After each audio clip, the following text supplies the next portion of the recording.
Sim, estamos de volta aqui na programação do Pânico, na Panflix. Temos aqui, já está tudo ok? Fábio Faria, o ministro das Comunicações. Já apresentamos o Fábio Faria. Vamos ver se está ok? Tem como... Aí está, Fábio. Está ouvindo a gente bem, ô ministro? Ouvindo bem, Emílio. Boa. Tá com uma conexão boa aí, hein? Qual é a sua conexão? Você está onde? Em Brasília? É o gabinete? Tô. O gabinete? No gabinete, aqui no Ministério. Boa. A última vez que você veio aqui, você não era ministro ainda, então a gente brincou muito. Hoje eu prometo que nós vamos levar o programa... Sério. Vamos manter a liturgia do cargo. Isso. Certo, ministro? Respeitosamente. Não venha rindo, não. Não venha rindo, não. Sem imitações. Isso. Mas você não tomou muita porrada, não, né? Ou você tomou muita porrada? Que ministro do Bolsonaro costuma apanhar bastante. É normal, né? Faz parte. A gente já tá calejado já com isso.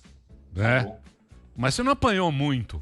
A turma tá deixando você meio de lado. Não, apanha. É normal. Eu acho que quando você liga, apanha mais. Entendeu? Pega a pilha, né? Não pode pegar pilha. É. O Frias... Porque o repique é pior. Pilhou e piorou. Eu acho que escolheu as brigas. É melhor escolher as brigas do que aí fica melhor. Isso aí. E na briga boa, da né? aderência. O Adriles tem uma pergunta para você. Ele fez a pergunta tão longa, a gente achou que você tinha ido embora. Mas, por favor, você pode... Resume a pergunta. Última as redes sociais. Isso, vai lá. Acho que vai sair Posso falar? Vocês vão tolher minha voz? Direto. Manda lá. Ministro, muito boa tarde. A gente está vendo uma revolução que pela primeira vez as pessoas estão tendo sua voz ampliada pelas redes sociais, né, pelos serviços de streaming, plataformas digitais novas. Pela primeira vez o povo não é feito de ventríloco por intelectuais ou jornalistas ou políticos que costumavam falar pelo povo ou tutelar o povo, como tem alguns juízes que até hoje querem, né, principalmente no STF. Minha pergunta nesse sentido é muito simples. Qual que é o papel do Ministério das Comunicações para impedir que haja algum tipo de censura judicial nessas mídias ou mesmo de regulamentação dessas mídias para que elas também não se tornem, às vezes, palco de algum tipo de crime de opinião, né, como o STF quer dizer, ou tipo de calúnia ou difamação ou coisa do tipo. Qual que é o papel do Ministério das Comunicações na regulação dessas mídias, ministro? Adriles, a gente tem um papel que, primeiro... Nós temos que tentar entender, por exemplo, fake news. Nós tivemos um painel com o TCU, eu já tive um painel com o Google, com o Facebook, com o Instagram, com todos eles. E existe uma dificuldade muito grande deles entenderem o que é que, por exemplo, o que é que eles não podem postar. Qual é o filtro que a gente vai escolher num determinado site. E isso está sendo muito debatido. A gente está conversando com as pessoas porque existe a liberdade de expressão, como existe a liberdade de imprensa. E se você tem uma discussão ideológica, se Deus existe, Deus não existe, isso vai no âmbito... se você vai fazer um debate ideológico, se a Terra é plana, se a Terra é redonda, se não é... Tudo isso é subjetivo. Você não tem como você, de uma hora para outra, o TCU ou Ministério, enfim, imputar que aquele site produz uma fake news. Você tem que ter algo objetivo. Você tem que também entender a internet. A internet é muito orgânica. Ninguém consegue controlar a internet. O presidente da República, ele tem um grande número de apoiadores, né, que o levaram à presidência, que vieram da internet. Mas se ele fizer alguma coisa que os apoiadores deles não concordem, ele vai apanhar também. Não adianta achar que tem uma voz de comandar agora, vamos centrar fogo em tal pessoa. Não. Se aquilo ali converge, se as pessoas que estão ali no campo de apoio ao presidente ou contra o presidente, elas têm uma aderência àquela pauta ela vai ganhando volume. Mas se não tem, não adianta. Não adianta aí o presidente, o filho, o ministro, outro ministro, não. Então, assim, eu acho que é importante esse debate para que os órgãos de controle tenham total ciência do que é a internet, que não existe voz de comando nenhuma. Agora, nós podemos estabelecer alguns pontos objetivos, mas aí, como você já falou, aí, se você não concordou, você pode entrar com um pedido na justiça de calúnia, de difamação, vai julgar e, a partir daí, pode ser que alguém que já tenha caluniado várias vezes possa se tornar um veículo de fake news, por exemplo. Mas isso depende da justiça também. Não é o nosso papel fazer isso. Eu tenho uma pergunta. Ministro, prazer falar contigo novamente. Foi muito polêmico aí o que aconteceu no final de semana. Na verdade, vocês lançaram uma série, né? Um Povo Heróico. Aí o Adnet, humorista da Globo, fez uma paródia. E aí o perfil oficial da Secom, o Secom Você, fez uma resposta falando que errado, enfim... Repreendendo o Adnet. Você acredita, isso foi a sua decisão, você acredita que esse é um dos objetivos da Secom? Criticar humoristas? Eu achei um pouco estranho. Não que eu... assim, independentemente do conteúdo ser bobo ou não, mas é o papel da Secom em relação à sociedade, eu fiquei um pouco com dúvidas. Eu queria saber a sua opinião sobre esse assunto. Então, Sami, foi muito oportuna essa sua pergunta por alguns aspectos. O perfil da Secom Você, ela mudou, né? Tá um perfil diferente agora, tá mais ativo nas redes sociais, tem dialogado mais, tem respondido, tem interagido. Não tem um perfil tanto de recriminar, mas de tentar entender, de pontuar quando é errado, de mostrar quando acertar, aplaude, quando erra, fala. E essa campanha dos heróis, ela foi uma campanha muito bem feita. Né? Ganhou muitos elogios. A resposta ao Adnet, no meu ponto de vista, foi um erro, foi um equívoco, porque ajudou o Adnet. Muito. Então, Demais. assim, eu acho que não era para, em nenhum momento, ter colocado ele na vitrine. Eu acho que para ele deve estar vibrando com isso. Acho que foi... eu não tinha visto o vídeo dele, fui ver por conta da Secom. Quero ficar curioso. Exatamente. Então, assim, é lógico que não teve nenhuma maldade, foi uma brincadeira, foi uma ironia, na verdade, em relação a isso. Mas, assim, eu não controlo todos os fluxos, até porque eles são muito bons e eles têm... ficam ali 24 horas... Estagiário. Foi o estagiário que fez. Estagiário é uma merda. Paulinho, Estagiário é uma merda. Não, estagiário é uma merda, bicho. Você pode pôr sempre a culpa no estagiário. Não é culpa do estagiário. Lógico que é, pô. Só não acho que deve dar microfone a todo mundo, entendeu? Eu acho que a gente tem que fazer o nosso trabalho. E assim, esse assunto é importante porque teve uma jornalista, por exemplo, que mandou uma mensagem para mim. O senhor ouviu isso? Que bizarro. Assim, mas as pessoas nunca mandam mensagem elogiando quando tem bons trabalhos, que são vários. Lógico. E ficam só esperando um errinho para falar. Então, essas pessoas também eu não dou crédito, entendeu? Então, assim, é importante a gente mostrar os dois lados. Por exemplo, hoje, teve uma matéria do Valor Econômico positiva, mostrando que o Brasil, enquanto alguns países estavam desacelerando, o Brasil estava acelerando. Vai ter a retomada melhor do que a maioria dos países do mundo. A retomada econômica do Brasil, eu fui e coloquei nas minhas redes. Aí teve outra matéria, por exemplo, do Panelaço, que a mesma foto saiu em março, em maio, ou sei lá, maio, agora... Março, maio, setembro. Aí vai ser outra postagem. Falei, gente, vamos aqui ter também um bom senso, né? O cara deve estar com cãibra lá de segurar a mesma panela desde março. Na janela. Então, assim, o nosso papel é assim, aceitar a notícia negativa. Erramos sim, beleza, mas quando acertar, acertamos também. Então, é a visão que nós temos hoje em relação a comunicações, para que notícia ruim, a notícia que vende é notícia negativa. É isso aí. A separação vende muito mais do que o casamento. Tudo bem, a gente concorda com isso, a mídia vive de vender notícia, mas também a notícia positiva tem que chegar na ponta. Então é isso que a gente está cobrando. Ô, Fábio, deixa eu fazer uma pergunta para você. Você se apresentou como alguém que viria balancear as relações aí do governo com a mídia.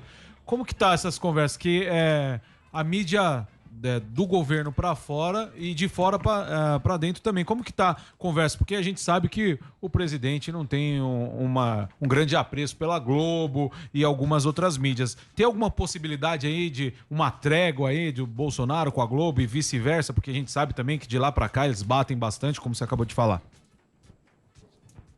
O que existe é que a gente tem que saber onde a gente pisa. Sim. Assim, o exemplo, a Jovem Pan é uma emissora, vocês estão na rádio, mas vocês são TV também. Mas é de direita, ela é alinhada com a pauta liberal, independente do presidente ser Bolsonaro ou Lula. E não adianta o governo ser do PT ou do PSL ou do Aliança, enfim. Então, a Globo, ela jamais se alinhará com o presidente da República na pauta conservadora. Ela se alinha na pauta liberal, independente de quem seja o governo.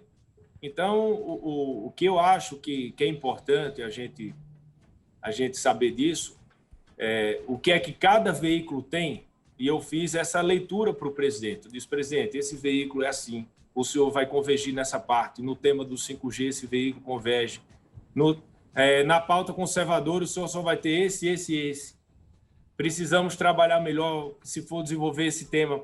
A gente tendo uma leitura maior da mídia, a gente não fica frustrado, entendeu? Agora, se a gente também reverbera e começa a brigar, o nosso adversário vibra. Por quê? Exato. Se o presidente vai inaugurar uma obra amanhã no Rio Grande do Sul, e uma obra importante para a região, um pedido ali de 6 meses, qual o interesse da mídia? Adversário do presidente é não divulgar aquela obra. Então, eles vão buscar, durante o dia, algum erro do presidente, um post que ele fez mais polêmico, ou uma palavra que ele fez, que ele falou na descida do avião. Para quê? Para que aquela postagem ou aquele post, aquela conversa que ele teve, ela encubra a mídia. Se ela não tiver aquilo, ela vai ser obrigada a encaixar, porque o jornal tem que fechar. E você só fecha com notícia. Então, se a gente não dá margem para que reverbere as notícias que não são importantes, que não são centrais para o governo, já é um grande avanço. Isso a gente conseguiu já. Nós temos hoje uma maior percepção do governo. O governo hoje é mais percebido em todas as regiões. Por quê? Porque diminuímos as polêmicas e as notícias boas, mesmo que elas cheguem menores, é melhor você ter 10 minutos de 1 hora do que você ter 0.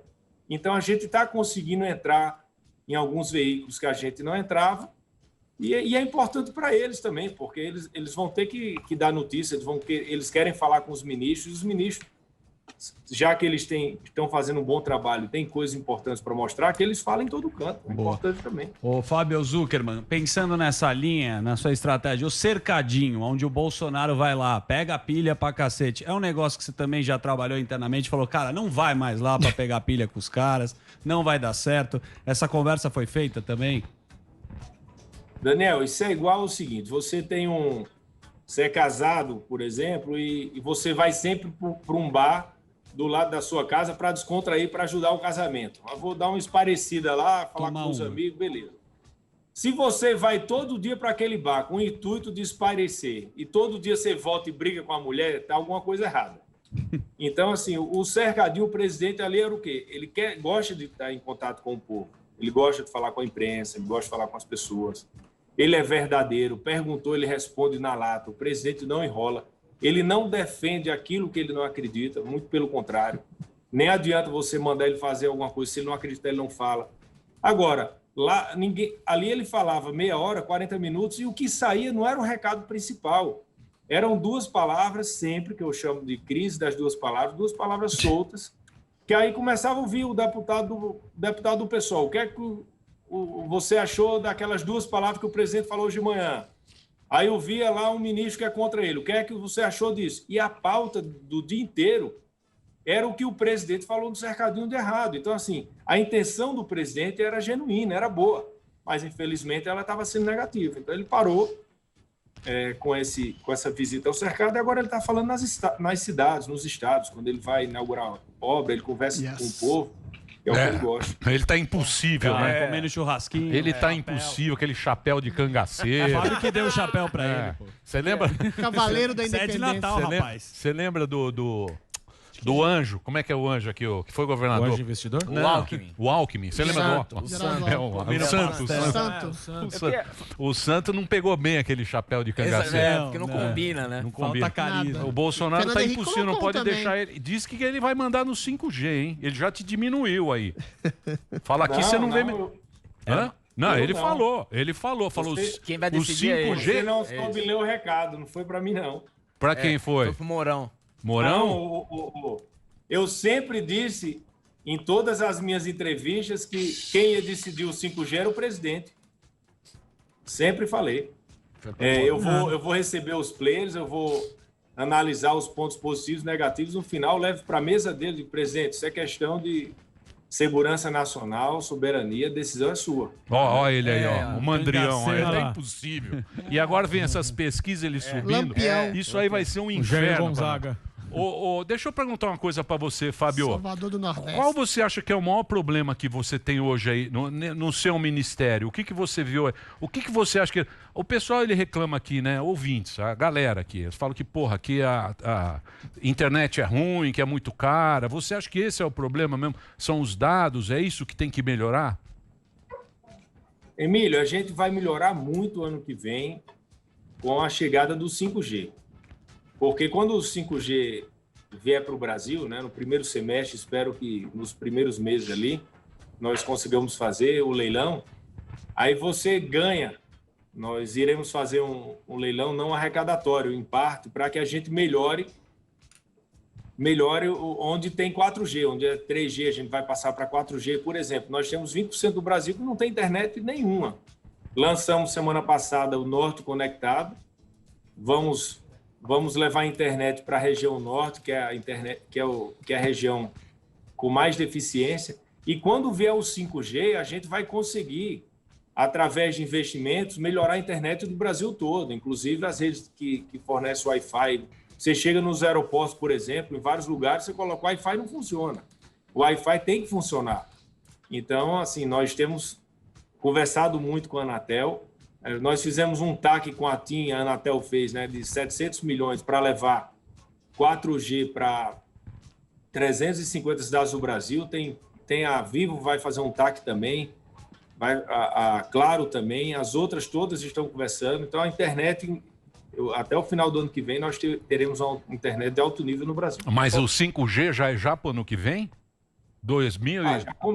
Já começa sim. Progresso. É. O 5G vai ser uma puta revolução, cara. Sim. É uma puta revolução. Eu queria fazer uma pergunta pro Fábio. Você falou que Tá teve- muito amigão essa entrevista, hein? Eu vou dar uma. Não, Eu eu quero tirar uma dúvida aqui, porque você falou que se reuniu com as redes sociais, né? E tem um perfil chamado Sleeping Giants, né? Isso. Que é um dos fiscais de fake news. Eu queria saber como você encara esse perfil que aponta, né, possíveis fake news. Inclusive, até teve uma declaração que o autor do perfil, que ainda é desconhecido, disse que cansou de ver a fake news vencer essa batalha. Queria saber como o seu Ministério da Comunicação pretende reagir com esse perfil Sleep Giants. Perfil de esquerda, né? Vamos ser sinceros.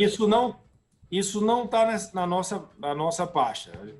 Até inclusive eu vi já alguns parlamentares cobrando do ministro André Mendonça em relação a esse tema.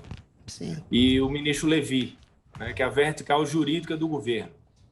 Então, assim, eles que estão... Eu estou por dentro, sim, a gente tem acompanhado todos esses assuntos, mas o Ministério das Comunicações não pode entrar, né, para averiguar isso e fazer uma investigação maior em relação a isso. Ô, Fábio, mas uma pergunta num contexto maior.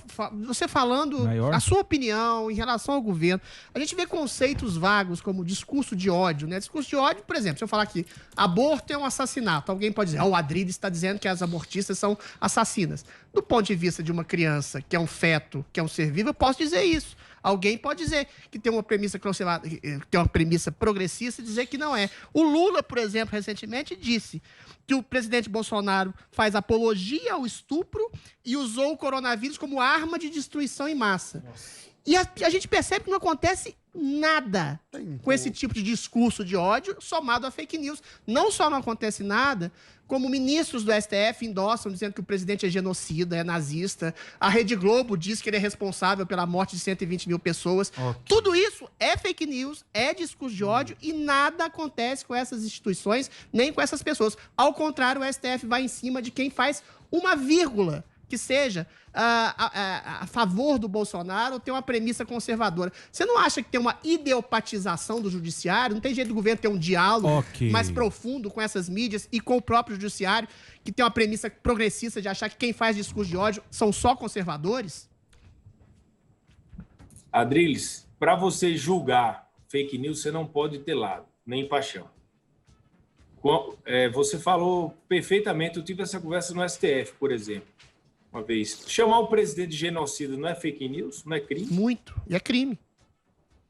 Falar, então, assim, quando a pessoa não gosta do presidente, que vamos supor que o Brasil, vamos repetir o resultado eleitoral, né? 57 milhões votaram no presidente, 45 contra. Qualquer notícia negativa, ela é reverberada dentro dos 45 milhões.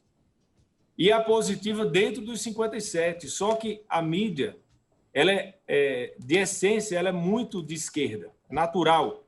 Né? Nós temos hoje uma mídia de esquerda no Brasil que é difícil encontrar jornalistas de direita. Né? São poucos. Né? É uma minoria. Tanto que essa minoria ela sempre consegue ganhar grande destaque, porque ela vai contra uma maioria formada que se une naturalmente. Você vê ali naquele dia que o presidente se exaltou e respondeu um repórter, né, no domingo retrasado. Ali teve uma convergência, ali foram 1 milhão de tweets na mesma hora, onde todos os jornalistas, praticamente, uma grande parte, eles se uniram no mesmo tema. Isso não acontece quando tem notícia positiva. É importante a gente destacar esses assuntos, porque o governo sofre fake news diariamente. Então, se você chama alguém de genocida ou você chama alguém de ladrão, só é fake news se for do lado do presidente Bolsonaro. Se for do outro lado, não. É liberdade de expressão. É isso que eu tenho batido muito. Eu acho que é importante que se encontre o lugar, assim, o denominador certo. Vamos aqui. O que é realmente fake news para que a gente fique tranquilo na internet. Ninguém quer ficar falando fake news. Por exemplo, eu falei isso com o TCU. Eu fiz, se vocês forem prender todo mundo que solta fake news, coitado da minha tia, da minha sogra. Sim, que é a fofoca. Mas, ô Fábio... Então, a gente tem que entender o que entendeu? Essa é uma discussão, Emílio, que nenhum país ainda conseguiu legislar sobre esse assunto. Sim, no mundo inteiro. O mundo inteiro não consegue entender isso. O presidente é o maior alvo de fake news, diariamente, é pancadaria o tempo inteiro. Mas o Fábio, o presidente também gosta de um conflito. Ele gosta desse conflito. Ele sempre gostou. Ele gosta, ele faz esse jogo também. Ele é reativo, né, Emílio?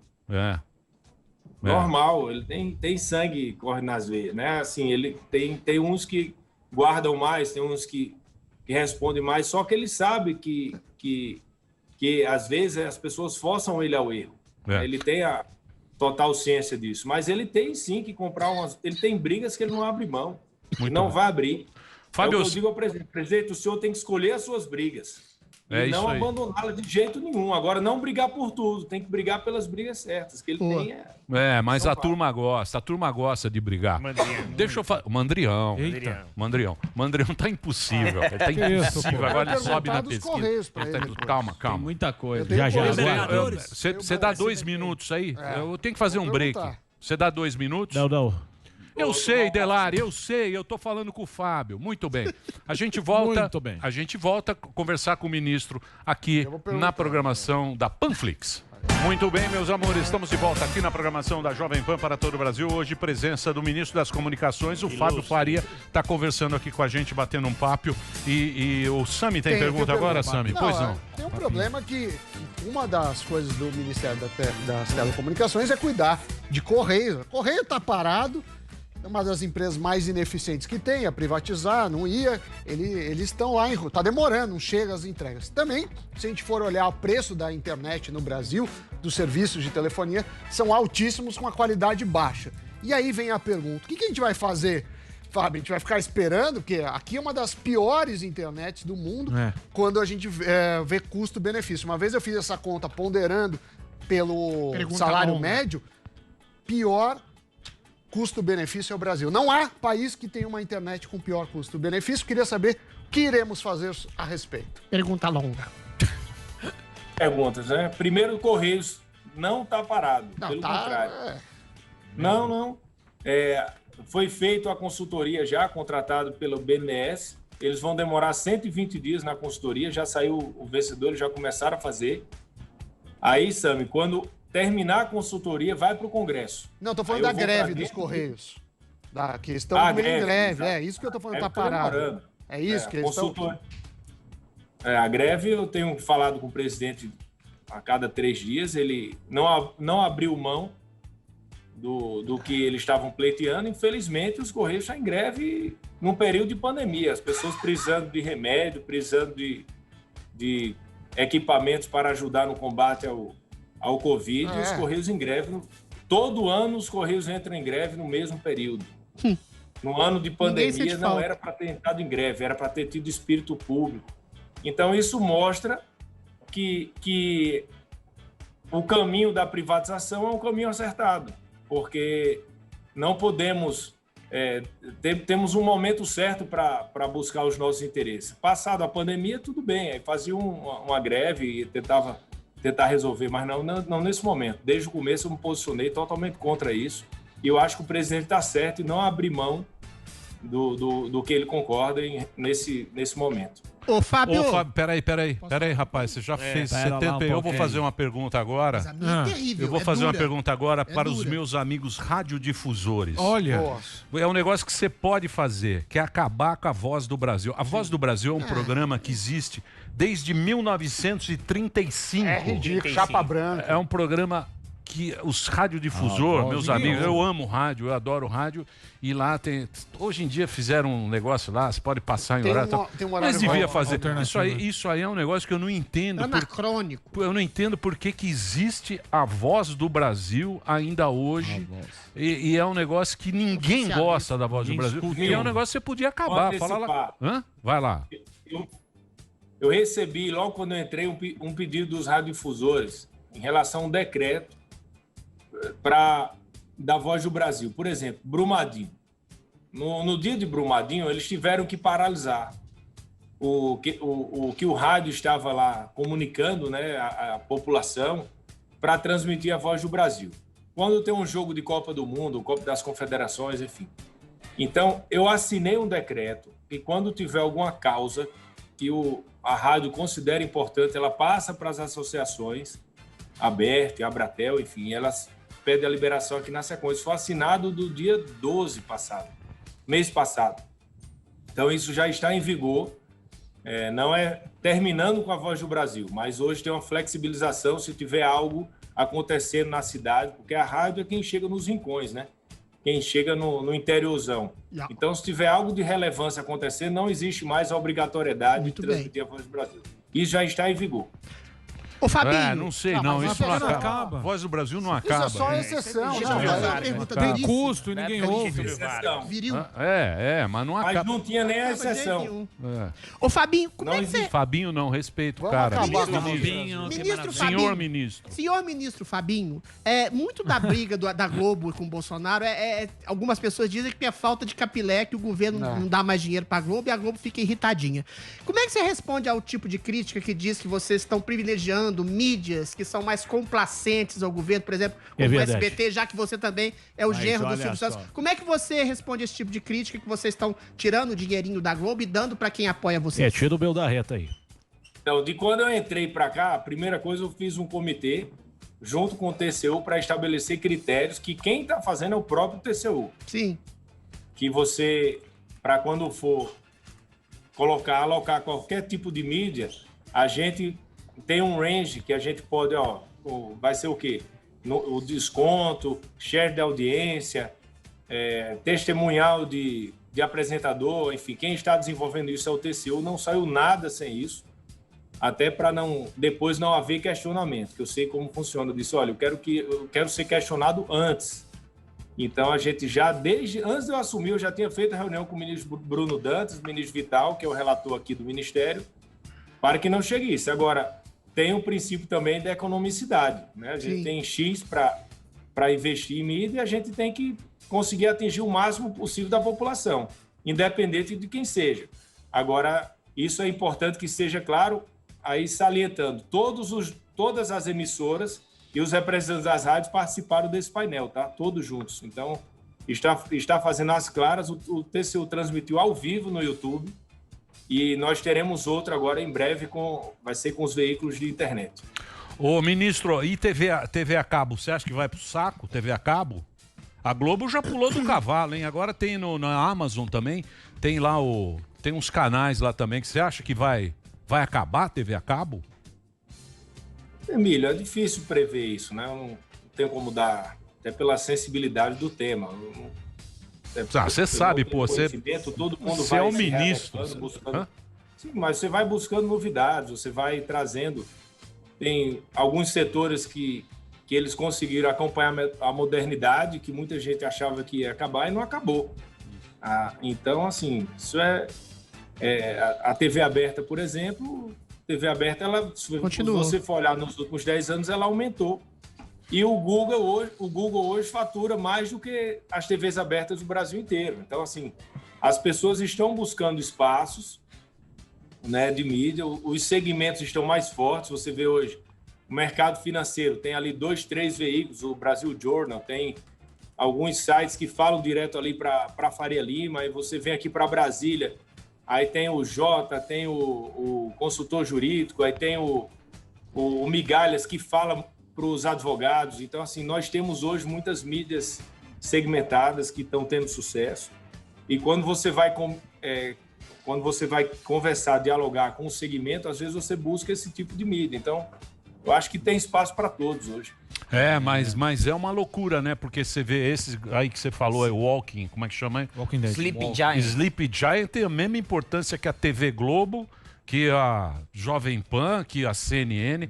É a mesma coisa, né? E você acha mesmo que quem vai ter que acertar isso é o Google? São as redes sociais que vão ter que achar um caminho para isso? A definição da fake news. Para definir o que vai ser? Você acha que é lá que vai... Pô, mas como é que vai fazer isso? isso? Com os órgãos reguladores e com o jurídico. Eles que fazem isso. Das fake news? Mas o STF está querendo criminalizar todo mundo que mente. O STF está com... está com o inquérito das fake news. Ilegal. O TCU está também analisando esse tema. A Câmara dos Deputados está pautada aí há muito tempo e não conseguiram pautar porque não há consenso. Foi aprovado no Senado isso em 24 horas e foi para a Câmara. Houve um alerta maior da sociedade e eles estão buscando um consenso e não está nem perto desse consenso. Porque o tema não é simples. Eu desafio aqui qualquer pessoa para desenvolver um raciocínio que estabeleça que algo é fake news ou não é. Mas só vai para cadeia quem defende o governo, né, Fábio? Esse aqui é o problema. Adriles, eu tive uma conversa com eles, eles disseram o seguinte: o Google, por exemplo, a SECOM ela tem um processo lá no TCU que diz que, em relação à mídia programática, né, que você dá ali 2 milhões para o Google, por exemplo, para atingir pessoas acima de 18 anos. E o Google que escolhe, tem uns algoritmos deles que eles escolhem os veículos e passa. Então, assim, isso não vem... A SECOM não escolhe o site. E o Google, conversando comigo, eles disseram o seguinte, fez, olha, se o TCU quiser, por exemplo, que não tenha a palavra... que a gente não coloque nada que contém a palavra sexo, por exemplo, a gente tira. Então, se algum site, alguma vez na vida colocou a palavra sexo, ele vai ser considerado fake news. Aí você vai aí o Ministério da Saúde quer fazer uma campanha de combate à sífilis. Nós temos que utilizar os sites eróticos, que falam sobre isso, sobre sexualidade. Então, assim, é muito difícil a gente achar um tema. Eu acho que a única saída vai ser ver quem realmente já foi motivo de investigações fortes por calúnia, difamação, repetidas vezes, com fake news, enfim. Mas que eles que resolvam isso, não vai ser o Ministério das Comunicações que vai definir, até porque nós sabemos da complexidade do tema. Boa, Fábio, eu quero agradecer o papo que você teve aqui com a gente, conversou aqui com a gente aqui na Jovem Pan. Obrigado, viu, meu velho? Valeu, Emílio. Tá? Nem teve imitação hoje. Manda o Bob Esponja aí pra ir embora. Você vê? Não. Manda o Bob Esponja de boa tarde. Deixa eu te falar. Dá um Silvio pra dar tchau. Liturgia do cargo. Vai lá, Fabinho, faz uma imitação aí. Ele é do público. Você vai fazer Fabinho é da massa. Pra dar tchau. Agradece a audiência como o Silvio Santos pra nós. Não, vamos fazer. Pera. O Lula. Vamos fazer o Lula pra terminar com o nosso papai. Fabinho. Olha lá o Lula. Alô? Olha lá. Não, hoje não Olha pode lá. mais. Falei, Não, mas raspar o cabelo, ele agora não pode mais. Né? Ô, Ronaldinho. Boa, já Agora cheira não o pode mais. Pode mais raspar E o a cabelo. mamãe Silvio, Dilma? pô. A mamãe. Mamãe também é boa. Você faz bem a mamãe. Agradece a audiência como... Muito bem. Fábio. Silvio. Não pode. O cara é ministro. Silvio Ah, comemorando a família da Libertadores. massa. Silvio Santos? Vai, tchau, eu Libertadores. vou trabalhar, Emílio. Tchau. Sai pra lá, sai certeza. pra lá. Obrigado, Fábio. Valeu. Fábio Faria bateu um papo aqui com a gente, diretamente do Ministério.